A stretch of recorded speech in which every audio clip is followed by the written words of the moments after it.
लाडक्या बहीण योजनेच्या ह्याच्यावरती मतं मिळवली आणि सत्तेत आले असं आता तुम्ही म्हणाला, परंतु त्याच्यावरती मी आता असं नाही म्हटलो. तुम्ही माझं भाषण ऐकलं असेल, वेगवेगळी कारणं घडली. त्यामधलं एक कारण आहे, त्यात अनेक सोयी सुविधा सवलती सरकारने दिल्या, त्यातली ती एक सवलत होती. पण आता त्याच्यावरती अटी घालण्यात येतील असं आदित्य तटकरे म्हणतात. आता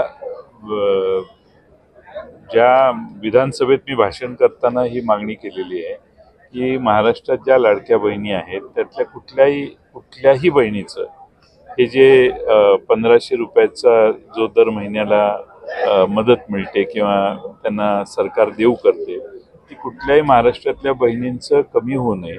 आणि जर सरकारला अटी शर्ती घालायची असतील तर इथून पुढं जे नवीन लाभधारक होतील त्यासाठी घालायला हरकत नाही. कारण ह्या सगळ्यांनी त्या पद्धतीनं मतदान केलेलं आहे ना. त्यांना आपण लाभार्थी केलं, त्यानंतर मतदान झालं, त्यावर प्रचंड मोठा फरक झाला. आता त्यांना जर आता अटी शर्ती घातल्या तर त्या महिला नाराज होतील सरकारवर.